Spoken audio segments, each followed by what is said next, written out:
na tradução NVI, que é a Nova Linguagem Internacional, fala de uma maneira diferente, porém bem interessante.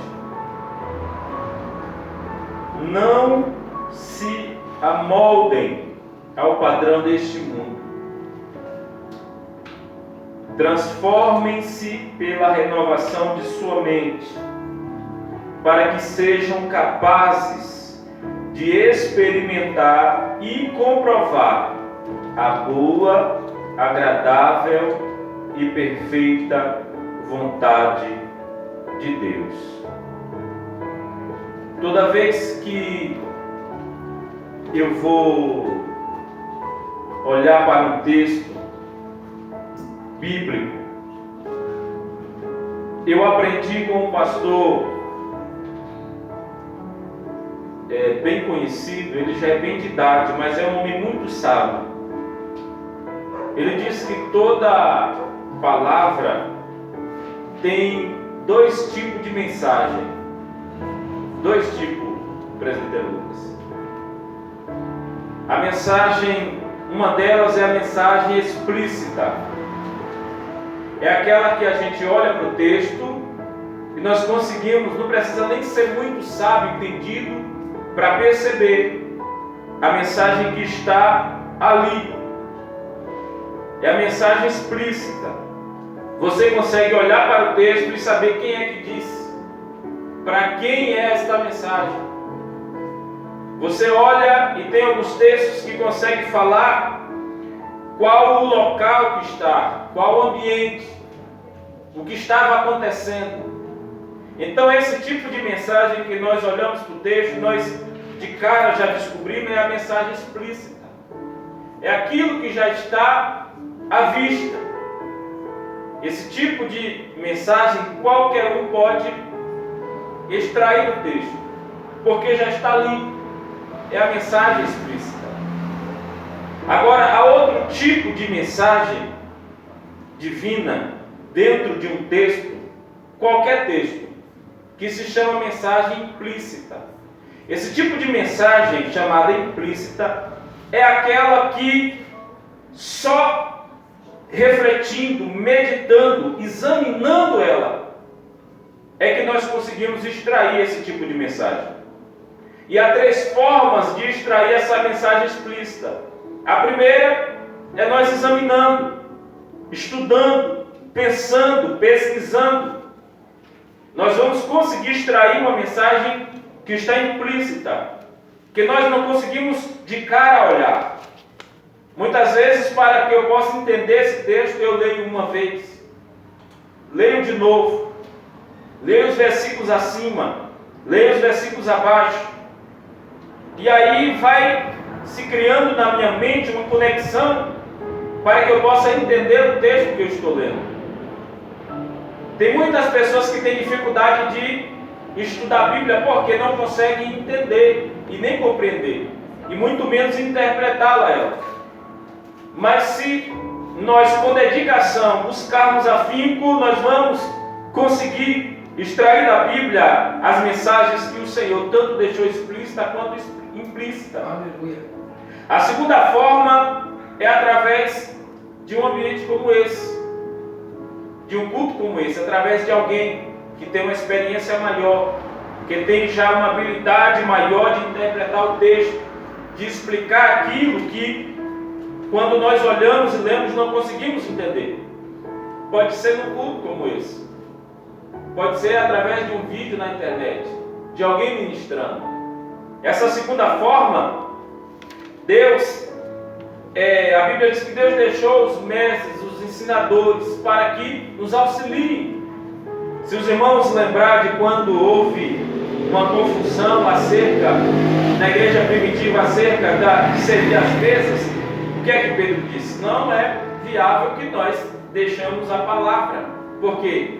Porque eles eram o que ensinavam o povo. Então eles tiravam a maior parte do tempo para descobrir aquilo que Deus estava revelando através das Escrituras para transmitir para o povo. E isso é tão importante nos dias que nós estamos, que nós valorizemos essas pessoas, porque se dedicam um tempo, se buscam um tempo, se consagram um tempo para extrair uma mensagem, uma revelação da parte de Deus para transmitir a outros. E isto é muito honroso. Então, essa segunda forma de nós extrairmos uma mensagem que está implícita no texto é ouvindo alguém, é buscando de alguém que já tem um conhecimento maior. E a terceira forma de nós extrairmos uma mensagem que está implícita é através do Espírito Santo revelando ao nosso coração e à nossa mente. Então, todas as vezes que nós queremos entender algo dentro da palavra, se nós não conseguirmos por nós mesmos, por nossa habilidade, por nossa sabedoria, através da nossa capacidade, nós podemos buscar auxílio de alguém. Nós podemos buscar ajuda de alguém. Eu tenho amigos pastores que são mestres em teologia. E, por vezes, quando eu não consigo mesmo compreender algo, que ainda buscando o Espírito Santo não me revela, eu solicito eles para que eles possam dar uma clareada, uma visão mais ampla daquilo. E quando, muitas vezes, que eu não consigo com alguém, e nem por minha própria capacidade, eu dobro os meus joelhos e eu oro ao Senhor para que o Espírito Santo revele ao meu coração aquilo que ainda eu não consegui compreender na mensagem que Deus tem na sua palavra. Muitas vezes as pessoas, elas usam como desculpa para não estudar a Bíblia. Eu já ouvi de muitas pessoas: eu não leio porque eu não entendo. Eu não gosto muito desse culto de ensino porque eu não consigo compreender aquilo que é falado, que é dito. Mas quando na verdade falta um pouco de esforço, porque Deus deixou muitas formas para nós entender a mensagem que Ele tem para a nossa vida. E sem a palavra de Deus, o homem fica perdido, porque ela é como uma bússola. Os irmãos sabem o que é uma bússola. Ela orienta o navegador, o aviador. Ele está no espaço, está no meio do oceano, e através da bússola ele consegue se localizar. Ele consegue discernir o rumo que ele tem que seguir. Ele consegue ver, mesmo não vendo nada, saber para onde está indo. A Bíblia nos serve como essa bússola, nos direciona para o centro da vontade de Deus. E isso é importante para a vida do cristão. O capítulo de número 12, escrita por Paulo, direcionada aos judeus que habitavam em Roma e aos romanos que se converteram ao Senhor. É interessante demais o capítulo de número 12, porque ele começa dizendo: irmãos, eu rogo pelas misericórdias de Deus que se ofereçam em sacrifício vivo. Está falando para os irmãos de Roma e os cristãos que ali estavam, que eles pudessem oferecer o seu próprio corpo em sacrifício, mas um sacrifício vivo. Se naquele tempo era necessário se matar um animal para que pudesse fazer o sacrifício, e agora como se oferecer a si mesmo um sacrifício, sendo que o homem tem que estar vivo? Então é interessante compreender isso. E ele continua dizendo: ofereçam-se em sacrifício vivo, santo e agradável a Deus. Isto se torna um culto racional. Agora, muitas pessoas, pastor André, pensam que oferecer a Deus um culto racional é apenas aquele culto que as pessoas ficam sentadinho, quietinho, prestando atenção e ouvindo o que é dito e não esboçam nenhuma reação, não diz nada, não glorifica, não adora. E as pessoas caracterizam esse culto racional como sendo dessa forma. Mas quando nós vamos olhar para dentro desta palavra, como é oferecer um culto racional, Paulo está dizendo, missionária Cíntia, que o culto racional é aquele que é oferecido com consciência, ciente do que está sendo feito. Consciência. Você já consegue consegue imaginar. Eu estou oferecendo algo consciente, eu sei o que eu estou fazendo. Eu não estou fazendo nada aqui assim ao léu, eu não sei nem por que eu estou falando isso. Eu não sei nem por que eu estou fazendo isso. Isso não é um culto racional, é um culto irracional. O culto racional, eu estou falando por inspiração do Espírito Santo e Ele está me dizendo e me informando o porquê que eu estou dizendo isso. Eu estou falando esta palavra profética e o Espírito Santo está me fazendo compreender qual é o motivo, qual é a causa, para quem é, por que é. Tem pessoas que vão ministrar ou até profetizar e dizer assim, eu não sei nem por que o Senhor está mandando eu dizer isso. E eu tenho que ter ciência disso, porque senão não é um culto racional. O Espírito Santo, ele não tira o raciocínio de ninguém, mesmo que esteja rodopiando, pulando, falando em língua, falando em mistério, ou profetizando, ele não tira. Eu sei o que eu estou fazendo. E se acontecer de eu esbarrar em alguém, eu sei que eu esbarrei, eu peço desculpa. Se isso acontecer não é de Deus, é porque a pessoa não conhece a palavra, não tem ciência do que está falando. Mas quando nós compreendemos o que é um culto racional, a igreja pode estar em uma esfera espiritual, de uma glória extraordinária que a gente pensa que está no outro ambiente. Mas na minha mente eu sei que eu estou aqui, eu sei quem é que está comigo, eu sei quem é que está do meu lado, eu sei quem é que está me inspirando, me motivando a realizar aquilo. Isto é um culto racional, mesmo que seja cheio de línguas, de profecias, e Deus operando cura, milagres e prodígio, e aquele culto é um culto racional. Ou mesmo que seja em silêncio, pessoas com lágrimas no rosto, em prantos, ou apenas em espírito de oração, e assim sendo um culto racional. Então não é o ambiente que está visível que se refere ao culto racional, mas sim a forma como eu ofereço esse culto que faz ele se tornar um culto racional. Muitas pessoas até adentram a um culto ou a um ambiente de culto como esse, como um de segunda-feira, um de domingo, um de Santa Ceia, e não conseguem oferecer um culto racional, porque a sua mente, o seu coração, a sua vida está tão entulhada de circunstâncias, situações, angústia, tristeza. E esta pessoa está tão emotiva, tão emocional, porque quando as influências das circunstâncias, ela interfere no meu sentimento, isso me bloqueia, pastor, a capacidade de raciocinar direito. Você já tomou uma decisão com raiva? Quem já tomou uma decisão com raiva? A pessoa nem pensa, nem mais. A pessoa fala assim, meu Deus, já falei. Não é assim? Por quê? Aquela circunstância mexeu com o meu emocional que me tirou a capacidade de raciocinar. Então, às vezes a gente fala besteira. Às vezes a gente decide ir pela esquerda quando era para ir pela direita. Às vezes a gente decide ficar quando é para ir. E às vezes decide ir quando é para ficar. Às vezes a gente decide comprar algo que não era, que a gente nem precisa, mas acabou por causa da circunstância. Interfere no meu emocional que me tira a capacidade de raciocinar. Mas nós, cristãos em Cristo, lavados e remidos pelo sangue do Cordeiro, temos o Espírito Santo, que em nós nos habilita a ter domínio próprio.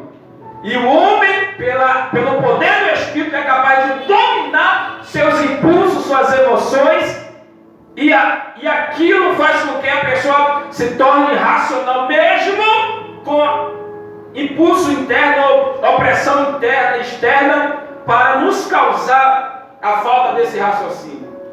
Então nós, para oferecer um culto racional, isso não nos diz que a gente tem que chegar no culto e ficar frio, sem se emocionar, sem chorar, sem pular, sem rodopiar.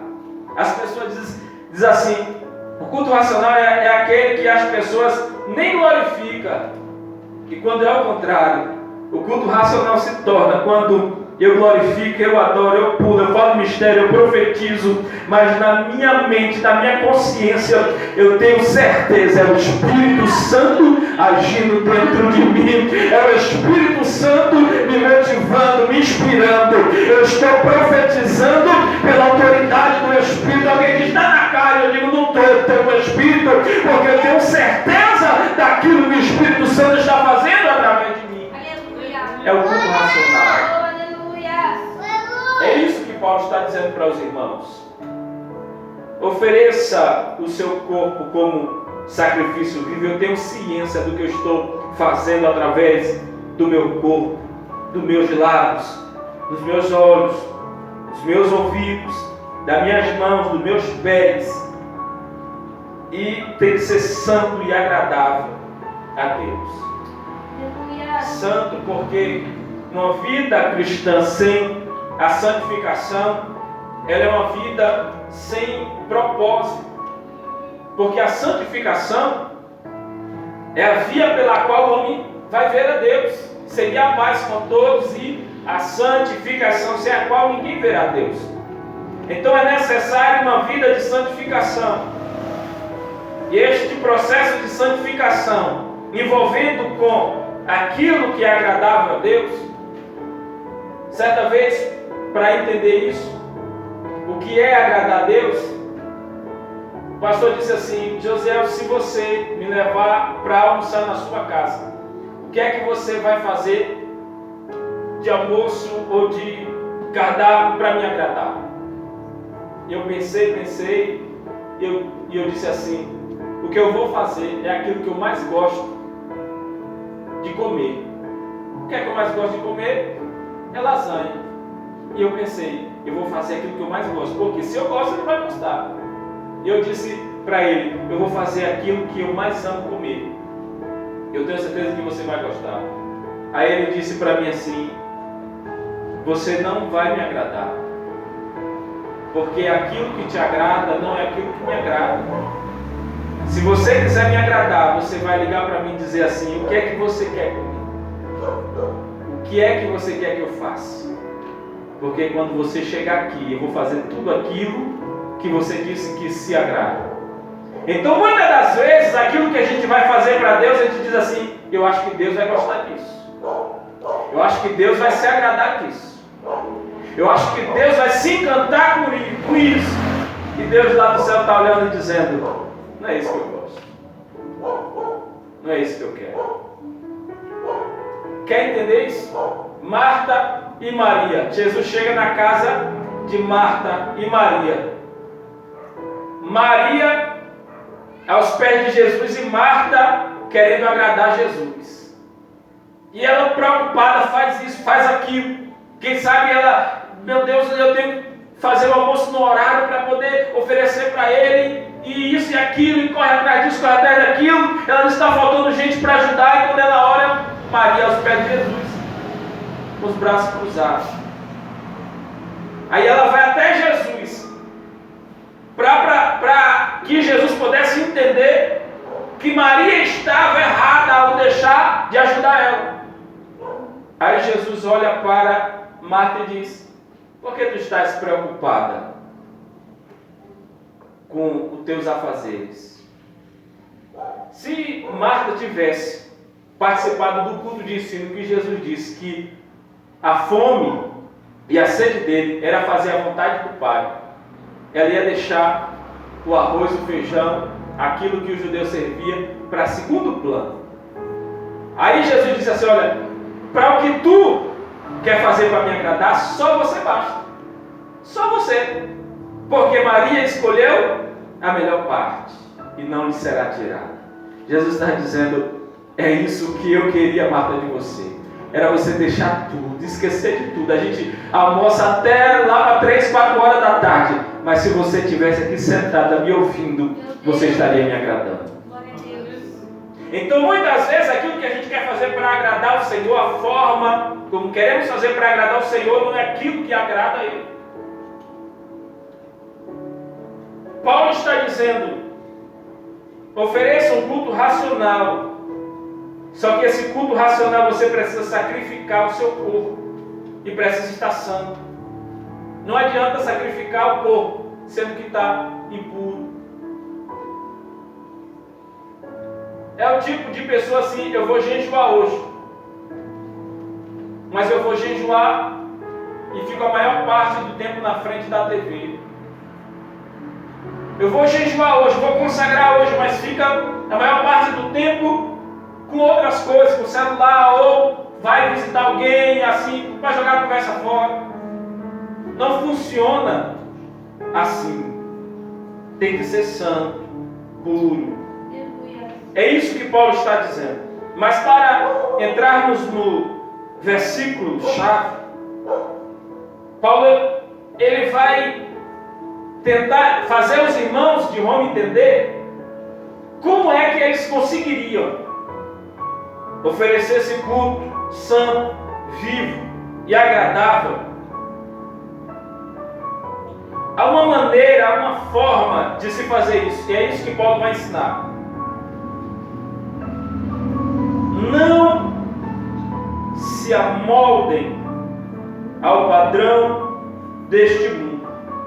Eu fiquei pensando sobre essas palavras ditas por Paulo. A primeira palavra que me chamou a atenção é amoldem, que vem da palavra molde. Eu sei que as crianças gostam muito de brincar com massinha de modelar. Os irmãos conhecem e sabem, os pais colocam para os filhos. Para que serve a massinha de modelar? Para que as crianças consigam fazer aquilo que elas querem fazer, moldando, né? Vai apertando, vai ajustando, vai tirando alguma coisa. E quando eu estava pensando nesta palavra moldar, eu comecei a lembrar de Deus lá no jardim do Éden. Ele desce, não existia nada mais importante para ele naquele momento do que aquilo. Ele vai pegar o barro, ele vai daquele barro fazer todo o processo, e ele começa a moldar um boneco, um homem, um ser que ainda não estava vivo, mas era um ser, e ele molda. E é interessante que esse molde só tinha no coração de Deus. Só tinha no coração de Deus. Por quê?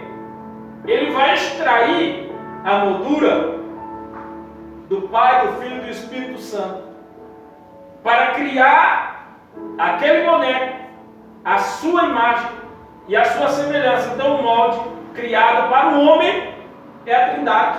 Já imaginou isso? Eu estava pensando sobre isso. Se você pegar, por exemplo, este vaso e entender como foi criado, existiu um molde para fazê-lo. A irmã se inspirou no quê? Para fazer dessa forma. Eu vi na internet, achei interessante. Mas a base para você formar ele, você colocou em algum outro vaso? Tem que colocar, né, uma coisa bem certinha para fazer bem certinho. Então existiu uma base para a irmã moldar isso daqui. Foi inspirado em algo. Foi retirado de algo. E Deus, para moldar o boneco, Ele se inspirou nele mesmo. Eu quero fazer alguém semelhante a mim. Imagine isso. Algo grandioso. O mundo, a sociedade, Satanás desvaloriza tanto o ser humano.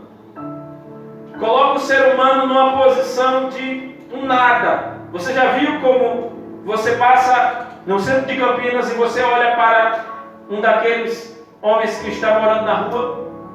O bagaço que a pessoa se torna. Você olha e você não vê a imagem de Deus nele, a semelhança de Deus na vida. Por quê?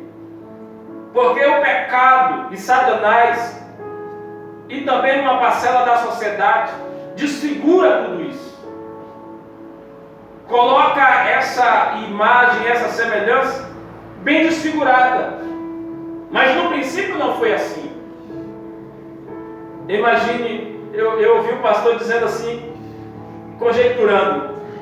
Deus estava à beira do rio Tigre e olhando para o rio, e se você olhar, ele espelha. E Deus se olhando e desenhando o boneco. Se olhando e desenhando o boneco. Isso é que enfurece Satanás. Porque Satanás quer que o homem se pareça com qualquer coisa. Esses dias eu estava vindo do trabalho e passei no posto para abastecer o carro. E tinha um rapaz pagando. Ele estava tatuado da cabeça até o pescoço, ele estava de blusa assim, de manga.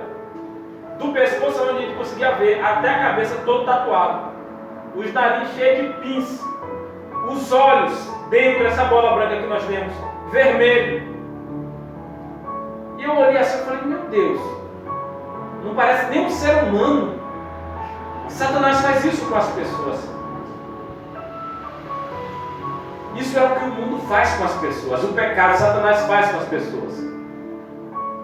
Mas em contrapartida vem o Senhor. E Ele fez isso comigo e com você. Ele foi lá e nos resgatou do lamaçal do pecado. Não parecíamos nada com Ele. Moralmente não parecíamos em nada com Ele, mas Ele foi lá, nos resgatou. E veio o Espírito Santo dentro de nós, nos moldando, para que nós voltemos a aparecer como Ele. Isso é glorioso, é grandioso. Paulo está falando com os irmãos. Não se amoldem ao padrão deste mundo. Então a primeira palavra que me chamou a atenção é moldar. Só que, olha o que eu achei interessante. A palavra moldar ou amoldem fala de acostumar, adaptar, conformar e se habituar. Paulo está dizendo para os irmãos: não se acostume com o padrão do mundo. Não se adapte ao padrão que o mundo ele oferece. Não se conforme e nem se habitue. Os irmãos já pararam para pensar qual é o padrão que o mundo ele oferece para as pessoas? Se você olhar em cada âmbito, em cada área, a sociedade, o mundo, ele tenta oferecer para as pessoas um padrão de vida totalmente distorcido daquilo que Deus oferece para o homem.